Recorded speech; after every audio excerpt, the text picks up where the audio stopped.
udah ketemu atau mimpi gak sih di hari keempat itu? Mimpi mah belum. Cuma kalau terasa kok masih ada di sekitar kita tuh, sangat merasakan hal itu. Seperti apa bang merasakannya? Ya seperti ciri khas wanginya dia, kayak gitu kan.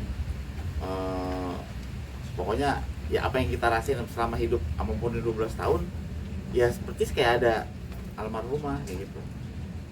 Dan untuk saat ini ya yang kita rasain ya kehilangan orang benar-benar kita sayangi gitu. Anak-anak juga si kakak juga masih ingat mamanya terus, masih pingsan-pingsanan kayak gitu kan, masih lemas. Dan si kembar juga kan masih sakit tuh, BAB gitu. Mungkin batin ya, secara ini batin, ikatan batin sama orang tua kan lebih kuat. Kalau yang cowok bang, Kalau si Petong untuk awal, jadi dia punya kesibukan, sengaja kan kita suruh aktivitas main nggak apa-apa, asli dia inget mamanya, takut mesennya keganggu kan, jadi sedih kayak gitu, jadi ceria. Kita nasihin pelan-pelan kan anak-anak dek, mama itu nggak pergi, mama itu nunggu kita, tinggal kita nih kapan tunggu bagiannya, bilang gitu. Nanti kita juga bakal ketemu mama kayak gitu, kan mama hidup di sana kayak gitu, kita nanti bakalan bertemu. Jadi tuh kita nih yang makhluk, semua makhluk yang bernyawa tuh pasti mengalami kematian kayak gitu. Kita juga bakalan nggak ada, nanti tinggal tunggu waktunya kayak gitu. Jadi pelan-pelan itu kita ajarin kayak gitu. Berarti anak-anak nih udah mulai nanyain ya? Kalau si kembar dari mulai awal pertama almarhum masih mau dikebumikan ya gelisah sampai sakit kan tuh si kembar, karena biasa kan kalau almarhum pulang syutingan buka pintu assalamualaikum boboiboy gitu, sampai telepon assalamualaikum boboiboy, itu langsung gitu. Jadi ciri khas suaranya tuh buat di meset bayi itu kencang kayak gitu. Makanya kan kemarin kan panas tuh duluannya, kalau kata orang tua mana baju yang terakhir dia pakai gitu, dipakein dipeluk tidur kayak gitu. Karena mungkin karena anak kecil belum punya dosa ya, apa yang dilihat itu nyata kayak gitu. Kalau kita kan udah banyak dosa. Tapi kalau untuk pakaian mungkin barang-barang almarhumah itu masih tertata rapi atau seperti apa? Masih seperti biasa untuk sampai saat ini. Saya belum masuk kamar sebelum ke rumah yang di sana, karena ingat saya tuh aduh sangat ini gitu, lemas kalau ingat itu gitu kan, karena kan emang mengingatkan saya pada empok. Jadi sampai saat ini saya di rumah ini juga belum naik ke kamar, saya masih dulu di ruang tamu. Saya minta baju, minta sarung, minta peci itu diambilin sama si mbak. Belum kuat saya juga kayak gitu. Saya pribadi aja, yang bapaknya belum kuat gitu, yang suaminya bagaimana anak-anak nih ya gitu. Ya mudah-mudahan Allah kasih kekuatan, saya sehat dan saya juga bisa membesarkan anak-anak. Kan kayak memesan almarhumah kayak gitu, pak gitu, pagi-pagi kan manggil sini suruh tidur di sampingnya, jangan mah nggak muat ini gitu, usap-usap aja ya gitu aja kan, ngomongnya satu-satu kan, usap-usap malamnya tuh sambil ngobrol kan, pak anak-anak susunya jangan sampai kurang ya, biar pada sehat kayak gitu kan, makanannya perhatiin, sekolahnya yang tinggi pak ya, insya Allah mah bismillah pasti disekolahin, pasti dikasih makanan yang bener-bener tuh sehat kayak gitu kan. Dia kalau sama anak kan nomor satu tuh buat makanan susu apa jangan sampai kehabisan, karena pernah kehabisan stok malam ininya tutup tokonya kayak gitu, jangan sampai kayak gitu. berarti kemarin sudah sempat nggak ASI lagi? Nggak. Susu formula. Iya udah susu formula. Tapi kalau untuk yang besar apa Shirley ya, itu gimana kondisinya, kan sempat drop ya kalau Iya sampai saat ini juga masih drop. Oh masih Drop. Untuk ngomong juga belum mau ketemu orang kan, masih nangis mulu, apalagi kan malam tempat pingsan. Katanya sekali-kali pengen pakai baju mama nih kan, ada baju ciri khasnya almarhumah nih, setiap ada pengajian tuh suka dia pakai tuh, dipakai sama dia tuh, pakai masih bisa jalan, akhirnya pingsan sendiri. Dia mungkin ngeliat kaca kali, ngeliat pakai baju mamanya kan, emang terasa banget tuh baju lebaran yang terakhir kita kapelan kayak gitu. Tapi cara menguatkan mungkin pasti kan Om Idung sendiri gak bakal sendiri ya, mungkin ada keluarga gak sih mungkin setiap hari yang hadir gitu? Ada keluarga dari sahabat Empo tuh masih lalu lalang kan untuk nguatin kita kan, saudara masih lalu lalang untuk nguatin kita, sabar kayak gitu ya, kayak gitu, jadi pikirin makanan banyak kayak gitu, udah sakit paling gitu. Tapi kalau untuk rumah baru itu mau ada rencana dalam waktu dekat, tadi kan bisa dibilang belum mau ke sana, tapi mungkin ada rencana gak sih untuk ditempatin nanti kapan untuk disinggahin? Ya kita lagi diskusi nantinya tuh sama anak-anak ya, masih mau di sana apa gimana kayak gitu, karena kan emang itu rumah impiannya almarhumah ya. Jadi kita juga untuk melihatnya nggak ini hati gitu, gimana ya ngeliat rumah itu ya kayak gitu, udah kayak seakan-akan masih ada beliau kayak gitu. Tapi maksudnya Bang Idul sendiri maksudnya didiskusikan untuk anak-anak ingin tinggal di sini atau ada kemungkinan balik lagi tinggal di Cinere seperti apa? Ya kalau di sana kan menang nyamannya karena sepi kan. Kalau di sini kan menang ramenya tapi banyak teman anak-anak kayak gitu. Jadi kalau ada apa-apa juga saudara kan banyak di sini kayak gitu. Jadi lebih gampang gitu. Kalau hati saya pribadi pengennya ya di rumah yang pertama saya awal mulanya tuh berumah tangga mempok begitu ya, di sini rumah ini di Ganjur. Bang Idung secara tiba-tiba menguatkan diri jadi orang tua tunggal, apalagi 3 anak masih kecil-kecil ya Bang Idung. Yang kecil sih. Gimana Bang? Ya untuk menguatkan anak-anak ya belajar untuk kuat, belajar untuk super, belajar untuk bisa supaya ini anak bisa bertahan untuk pendidikannya ya kan, untuk makannya benar-benar diawasin kan, terus mainnya atau gimana kan. Si kembar kan lagi sedang aktif-aktifnya tuh, udah mulai mau ngerembet-ngerembet kayak gitu, makanya kan dijagain sama mbaknya tuh ekstra, benar-benar ekstra. Tapi sekarang lagi dua-duanya lagi lemes karena kan habis diare kayak gitu, karena kan kemarin si adek kembar nih masuk IGD Karena diare. itu diare lemes. Bang Idung yang soal surat wasiat itu benar itu yang beredar di media sosial, benar itu tulisan. Oh, ini saya lurusin ya. Tadi gue dikirimin. Mpok tidak pernah menuliskan itu, kayak gitu. Dan saya juga tahu Mpok, kayak gitu. Cuman wasiatnya pas mau malamnya itu mau meninggal, cuma gitu aja. Pak, anak kayak gitu, anak sekolahin yang tinggi, makannya jangan sampai susunya jangan sampai kurang, makanan juga harus kenyang, kayak gitu. Misalnya kayak anak gitu, yang gitu itu anak, kayak gitu. Pesannya itu aja sih anak. Jadi yang surat wasiat yang beredar di media itu Enggak pernah nulis kayak gitu. Bang Idung, ketika kita harus menjadi orang tua tunggal menggantikan bapak lulus sejenak menggantikan bapak awal kembali, seberapa lagi sih Bang Idung dan kecanggungannya seperti apa gitu? Oh, berhubung saya kalau ibu itu kan bisa merawat satu ibu 10 anak, dia bisa sanggup ya, karena kan seorang wanita tuh bener-bener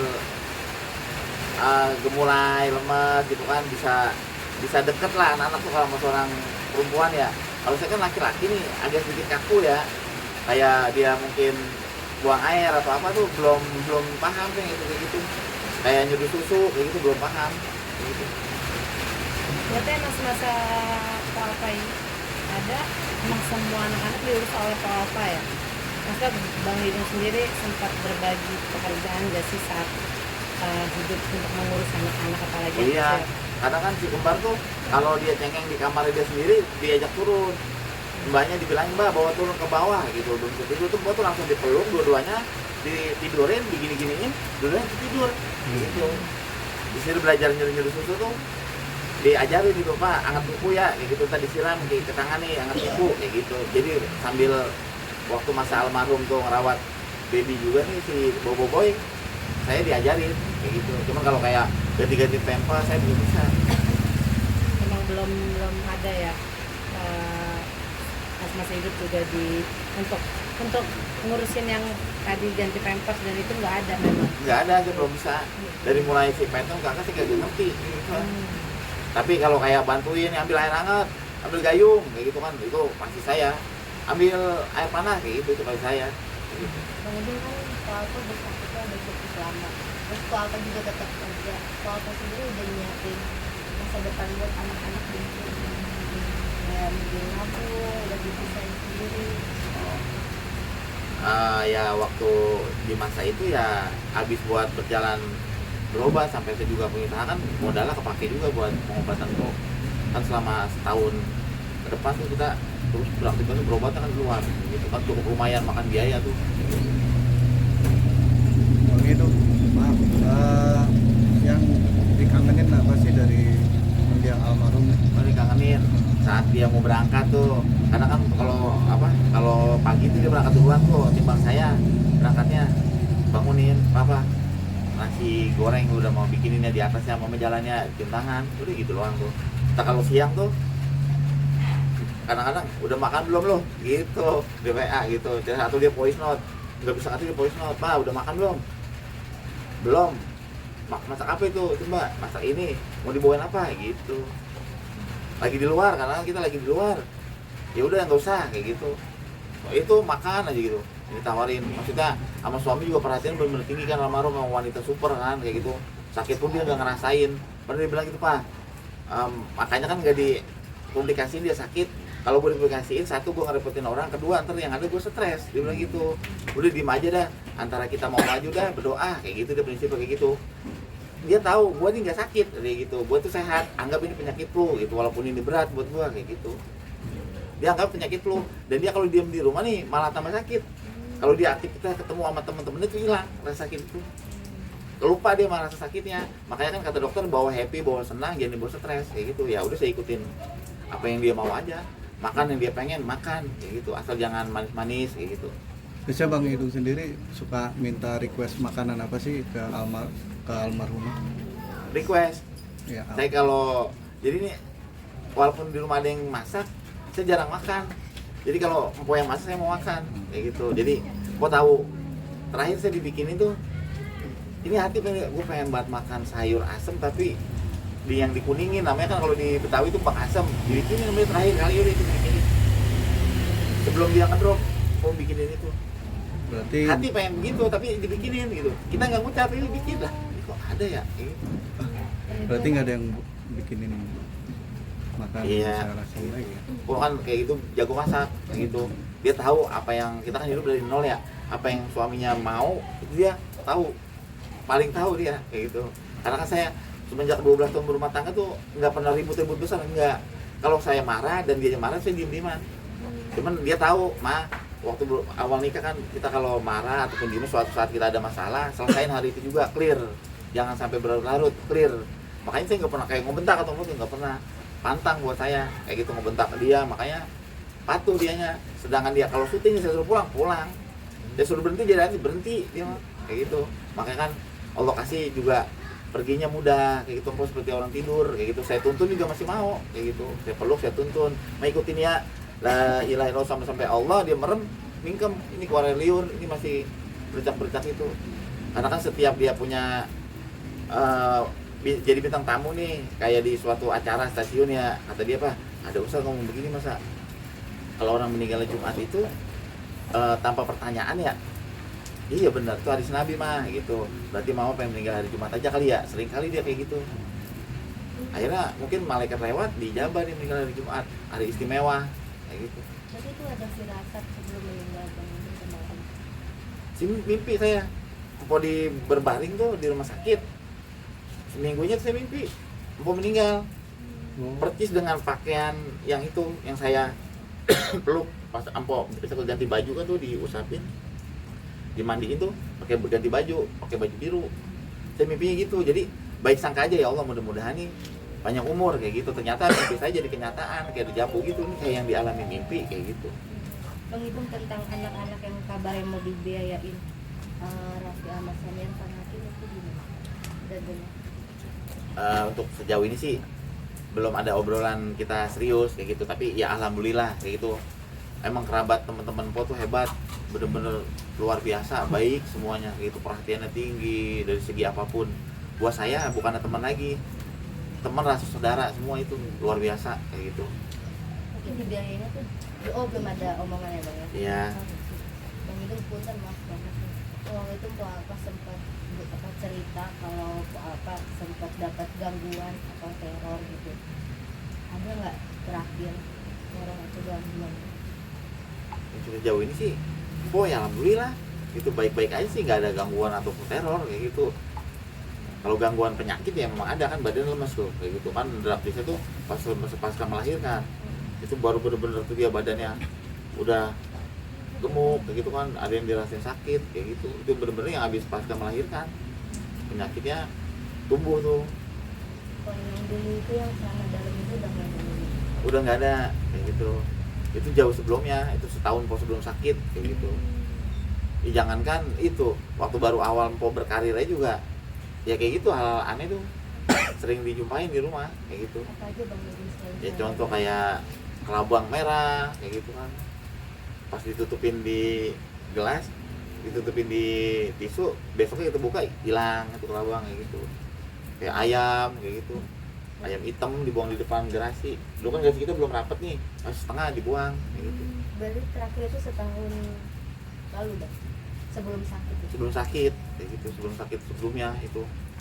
Kita ada kabar dari apa kayak omongan dari netizen, ada sangkut pautnya nggak sih teror itu dengan penyakit itu? Enggak, buat saya itu udah panggilan Allah, karena udah ketentuan. Kita dikejar orang yang mati, nggak dikejar orang yang mati, orang sakit yang mati, orang sehat juga mati gitu. Karena buat saya tuh masa depan manusia cuma satu, kematian udah itu aja kayak gitu. Sedih ya, wajar ya manusia ya gitu. Cuman ya kita kembali lagi toh, kita bakalan nunggu waktu gitu. Gue juga bakalan kayak lu nih kayak gitu. Makanya kalau jarak kuburan saya suka begitu. Ya Allah, ini bakalan kayak gini nih kayak gitu, mengingat kita akan kembali kepada Sang Khalik. Jadi selama kena teror itu abang dan Pak nggak ada pikiran untuk mencari tahu atau gimana ya? Enggak. Dilillahi ta'ala aja. Iya, lillahi ta'ala. Itu paling pantang kayak gitu. Pokoknya gitu, ya dijahatin orang, kita bersyukur juga kayak gitu ya kan. Mungkin apa dosa kita berkurang kayak gitu. Ada orang jahat nih, kita jangan jahat lagi kayak gitu. Kalau kita jahatin lagi, kita nggak ada bedanya sama dia. Itu makanya empok saya bilang kalau di jalan orang udah bersyukur aja kayak gitu. Kalau kita nggak bersyukur, kita lawan itu, kita balas itu, nggak ada bedanya kita melihat, sama-sama jahat, sama-sama jolim kayak gitu. Ikhlasin aja kayak gitu. Begitu sampai tadi hari ini juga banyak fans juga yang datang dari jauh. Kemarin dari Aceh, hari ini dari Makassar, menyempatkan untuk hadir gini gitu. Ini Iya. seperti apa nih? Kemarin ada yang dari Aceh bawa Al-Quran sama ini nih, dedikasi. Sampai dia mau ngatamin Quran nih, ngaji lama juga tuh di sini. Dia bilang mimpi-mimpi mulu gitu, dia sayang banget sama Empok katanya gitu. Walaupun nggak ketemu waktu masih masa-masa hidupnya, dia nggak bisa ketemu, tapi dia ada panggilan secara batinnya gitu. Gua harus ke tempat Empok nih, gua harus doain kayak gitu. Gua harus berbaik, baik banget itu orang kayak gitu. Empok dikasih Al-Quran, dia bilang kan orangnya udah nggak ada, ini udah nggak bisa sayang baca ya, dia bilang gitu. Dan mungkin juga nih buat yang hataman baca itu kali, kita nggak tahu gitu ya kan. Itu mungkin Allah yang tuntun dia begini kayak gitu. Mungkin dengan doanya dia juga kok lebih. Tapi Bang, yang orang nah, dari terakhir bang itu masalah yang empok ngasih ambulan bang, boleh diceritain bang ke masjid itu kenapa Iya. bang? Jadi setiap kita lewat masjid nih, kemana gitu, awalnya sih ini Baba meninggal. Baba meninggal nungguin mobil lama banget ya kan. Ini lama banget datang mobil bang. Ya Allah, gitu hatinya ngenes dia gitu ya, bapak gue pakai mobil bak kayak gitu ya kan. Emang kan fasilitas di masjid ini kan belum ada ambulan kayak gitu. Akhirnya Mpok bilang gini, setiap lewat masjid ya sampai kerja Pak, kita berdoanya ngapain? Ini mudah-mudahan dapat kerjaan, dapat job gitu, dapat rezeki, kita beliin mobil ambulan di masjid kayak gitu. Ya udah Bismillah, doain ya kata dia gitu, mudah-mudahan kerjaan. Dengan omongan Mpok, ucapan itu sekitar 1 bulan yang akan datang tuh gue dapat iklan suatu produk tuh, dapat iklan Pak, gue dapat iklan gini-gini gitu kan, masih dipegang manajer yang lain tuh itu, dapat iklan. Akhirnya rezekinya masuk, ngomong tuh sama saya, Pak ini rezeki udah masuk, ya udah beliin, orang udah niat jangan dimakan, dia bilang gitu. Kalau dimakan itu bukan hak kita karena udah niat gitu, udah najar. Kalau ada rezeki masuk nih awal lu mau beliin mobil ambulan, ternyata tuh dengan Empok dapet rezeki beli mobil ambulan masih lebih. Akhirnya beli karpet buat musola, beli karpet buat musola masih lebih, beli kubahnya gitu, beli kubah buat di musola lagi kayak gitu. Dia bilang begini, ini juga nanti bakalan gua pakai Pak kayak gitu. Sama Pak, ini juga bakalan kita pakai kayak gitu. Akhirnya kan di sini nih ada beberapa media gitu nyaksiin waktu penyerahan ambulan, mungkin masih bisa dilihat. Akhirnya Mpok bilang begini apa saya, ini mobil ambulan saya serahin buat warga Ciganjur, khususnya buat warga Masjid Al Anwar kayak gitu, di RW sekian. Boleh dipakai buat jenazah, boleh dipakai buat orang sakit, boleh dipakai buat orang melahirkan gitu kata Mpok. Boleh juga dipakai buat orang kondangan kalau dia nggak malu gitu ya Mpok. Silakan pakai kalau dia nggak malu gitu. Sambil ngebanyol kan, dia mau banyolan gitu. Akhirnya kita kasih tuh ambulan. Duitnya ya harus habis karena kan emang udah niat duit sedekah itu. Kalau kita makan ini mah jangan terjadi subah itu duit, jadi kagak halal buat kita. Silakan habisin buat sedekah kayak gitu. Akhirnya alhamdulillah kemarin Mpok naikin, emang dia udah niatnya begitu.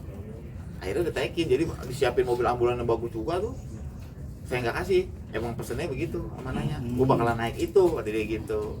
Ya ini juga tuh hati tuh, karena sih ya Allah, apa bener juga ucapannya kayak gitu, mau meninggal dari Jumat, mau naik mobil ini kayak gitu. Tapi Kita kalau ngomong asal nyeplos. Tapi dasarnya mobil ambulans itu diwakafkan untuk almarhum orang tuanya.